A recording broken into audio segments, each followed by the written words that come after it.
আবু, গ্রামবাসী জানলে তো বিপদ হতে পারে। ওরে বাবা, কোনো সমস্যা নেই, সে দেখা যাবে না। তাই বলে ওই ঝামেলা ঘরের ভিতর রাখা যায় না। আমার মেয়েটা কত কষ্ট পাচ্ছে তা তুমি জানো? লিজির বাপের বাইরে ফেলে দিচ্ছি, বিষয়টা কেমন হয়ে গেল না? ওর বাবাকে হুইল চেয়ারে কোথায় নিয়ে যাচ্ছে? এটা যদি প্রশাসন জানতে পারে তখন তো আরো বড় ঝামেলা হয়ে যাবে। আরে বাবা, সে দেখা যাবে না, আগে ঝামেলাটা বিদায় করো দিন। চিন্তা করো না, আমি তো আছি, চলো। ডাইনি ডাইনি, আরে ওই জঙ্গলের ভিতরে নেই। বুঝলাম না, বাগানের ভিতরে নিয়ে যাচ্ছে।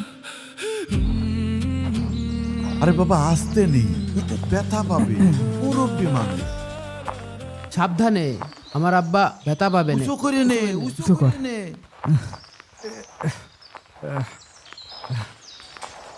পিছে পিছে যেয়ে দেখ কি করে।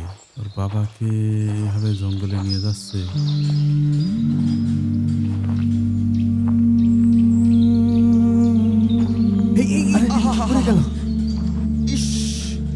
দেখছিস মুরব্বী মানুষ, ব্যথা পাবে না নে, সাবধানে নে। আমার তো ভাব ভালো মনে হচ্ছে না।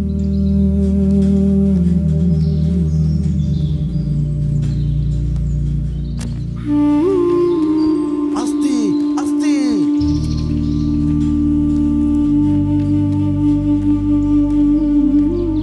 হ্যাঁ, এখানেই রাখ, এখানেই রাখ।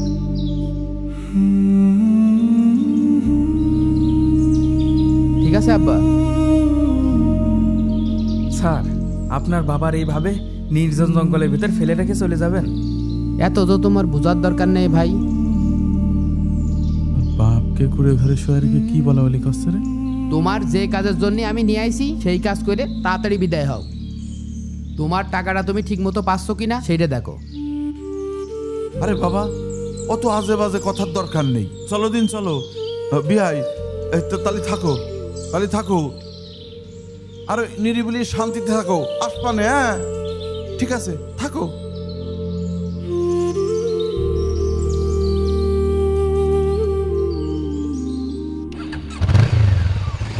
রফিক সাহেব, একটু দাঁড়ান।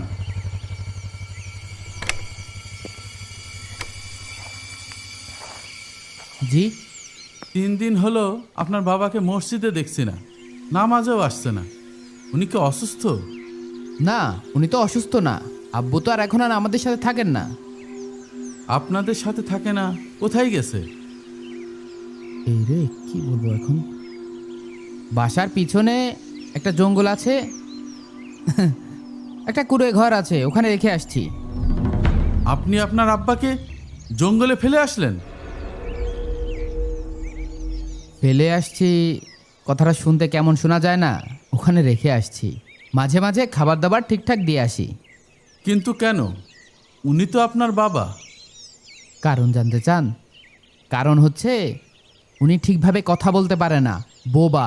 সারা দিন ঘরের ভিতরে বসে থাকে, খায় দায় আর ঘুমায়, কোনো কাজ করে না। আমার ওয়াইফ দিন রাত বকাবকি করে, বাচ্চারা বিরক্ত হয়। পরিবারের একটা বোঝা, এই জন্য ফেলে রেখে আসছি। ও আচ্ছা, আপনার বাবা কথা বলতে পারে না, বোবা বিধায় ওনাকে জঙ্গলে ফেলে আসলেন? হ্যাঁ, রেখে আসছি। এবার তো জানলেন, এবার তো যেতে দেবেন। না, যেতে দেব না। যেতে দেবেন না মানে? আপনি কি আমাকে জোর করছেন? জোর করছি না, যেতে পারবেন, তবে একটা শর্তে। কি শর্ত? ওই যে গাছটা দেখছেন, ওই গাছটার নিচে আপনি চুপচাপ 1 ঘন্টা বসে থাকবেন। আর 1 ঘন্টা চুপচাপ বসে থাকার পরে আশেপাশে কি ঘটছে সেটা আমাকে জানিয়ে তারপর আপনি বাসায় যেতে পারবেন। ওই গাছের নিচে আমি 1 ঘন্টা বসে থাকবো? আপনার কি আমার দিকে ছেলে পেলে মনে হয়? আপনি কি ফাজলামো করছেন? শোনেন, আপনি রেগে যাচ্ছেন, মাথা ঠান্ডা করেন। আপনি যদি শান্তিতে বাসায় যেতে চান তাহলে যান, এখনই চুপচাপ যেয়ে বসুন।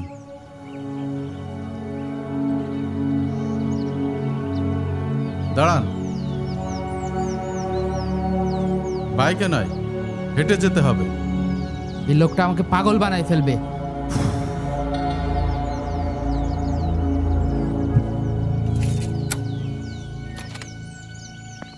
Okay fine.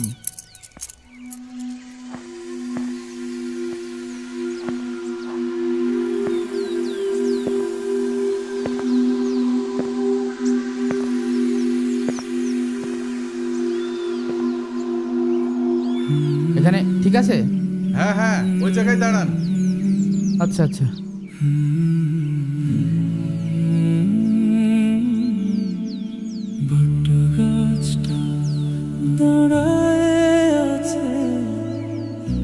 বাবা তুমি কই, তোমার ছায়ায় শুইতে চাই, আর তো ছায়া নাই রে বাবা, আর তো ছায়া নাই।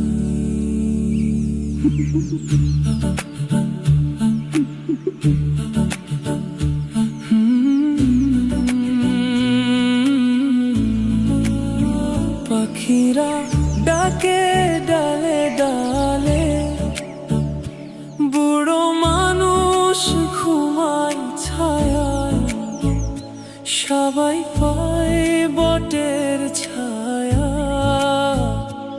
আমি হারাইছি আমার বাবাই। গাছের শিকড় মাটি ধরে বাবা ধরছিল আমার হাত, আজ গাছটায় আছে শিকড়ে, বাবা নাই রে কোনো কাছে। বট গাছটা দাঁড়ায় ওই ছেলেগুলো, এই যা শুনতে যা। বাবা তুমি কই, তোমার ছায়ায় শুইতে চাই, আর তো ছায়া নাই রে বাবা, আর তো ছায়া নাই।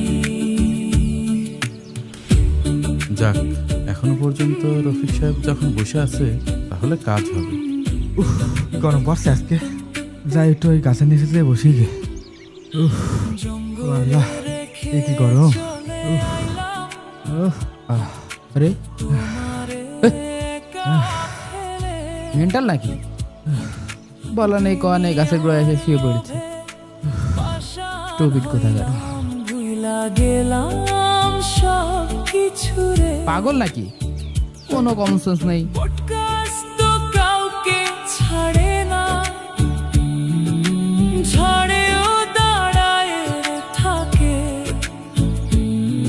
আমি বাবারে ছাড়ি দিলাম, সেই আমি কেমন ছেলে রে। বট গাছটা দাঁড়ায় আছে, বাবা তুমি কই, তোমার ছায়ায় শুইতে চাই। ধৈর্য ধরে যেহেতু এখনো পর্যন্ত বসে আছে, আমার মনে হয় রফিক সাহেব কাজটির রহস্য বুঝতে পারবে। ছায়া নাই, 30 মিনিট, এখনো 30 মিনিট। বাবার মতো সবাই রে ছায়া দাও, 60 মিনিট হয়ে গেছে। আমার যাক, বাবা বাঁচলাম। ফিরায়ে দাও, একটু ছায়া দাও রে আমার। 1 ঘন্টা হয়ে গেছে, এবার তো আমি যেতে পারি। যেতে পারেন, তার আগে বলুন কি দেখলেন? কি আর দেখবো, গাছটা গাছের জায়গায় ছিল, আমি ওখানে দাঁড়াইছিলাম। তারপর?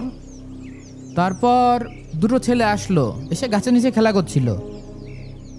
কিছুক্ষণ পরে একটা ছেলে এসে গাছের নিচে শুয়েই ঘুমিয়ে গেল। তারপরে দেখলাম যে গাছে পাখি ডাকাডাকি করছিল। সব কিছু মিলে দেখলাম সবাই খুব খুশি। সবাই তো খুশি, কিন্তু গাছ কি একটি কথা বলেছে? না। গাছটা কি কারোর কাছে কিছু চেয়েছে?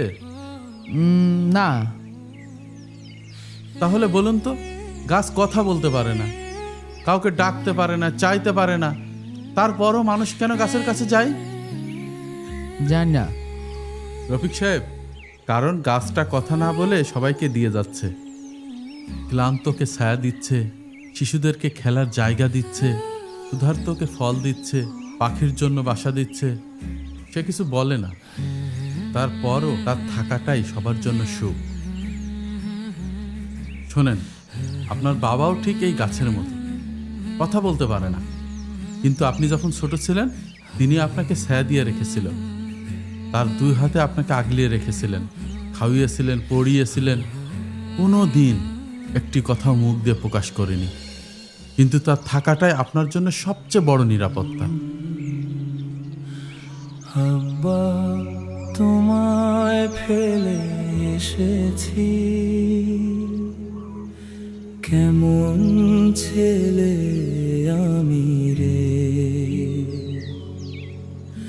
যে গাছ ছায়া দিল সারা জীবন, সেই গাছকে কাটলাম আমি রে।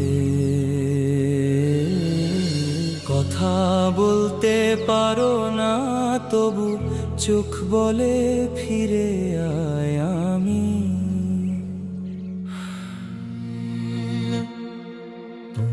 4, 5, 6, 7, 8। আব্বু, আপনি আমার সাথে এই কাজটা না করলেও পারতেন। আমি আবার কি করলাম? কি করলেন বুঝতে পারছেন না? না, আপনার আর আপনার মেয়ের কারণে আমি আমার জন্মদাতা বাবাকে জঙ্গলে রেখে আসতে বাধ্য হয়েছি। আরে বাবা, সে তোমাদের দুইজনের জন্য বার্ডেন ছিল কেন? সে বিছানায় প্রসাব পায়খানা করতো, কত ঝামেলা করতো তোমাদের। এই কারণে তো আমি একটা সুন্দর জায়গা দেখে তাকে রেখে আসতে বললাম। সমস্যাটা কোথায়? ও আচ্ছা আচ্ছা, খুব ভালো করেছেন না। আমার বাবাকে তো জঙ্গলে রেখে আসলাম, যেহেতু আপনি আমাদের সাথে আছেন, খাচ্ছেন, দাচ্ছেন, থাকছেন, আপনাকেও তাহলে নদীর কূলে রেখে আসি। এটা আবার কি কথা বললে জামাই বাবা? আমি কি তোমাদের বোঝা নাকি? আমি তো তোমাদের উপকারই করি। হ্যাঁ, উপকার করেন। আপনার আর আপনার মেয়ের ব্রেন ওয়াশের কারণে আমি আমার বাবাকে ভুল বুঝেছি, তাকে ভুল বুঝে জঙ্গলে ফেলে রেখে আসছি। আমার বাবাকে আমি বাসায় নিয়ে আসছি। আমার বাবা আজকে থেকে এই বাসায় থাকবে, কিন্তু এই বাসায় আপনি থাকতে পারবেন না। আপনি এখনই বেরিয়ে যান, বেরিয়ে যান। বুঝেছো, কাজটা তুমি ভালো করলে না জামাই বাবা। আব্বা, তোমায় ফেলে এসেছি, কেমন ছেলে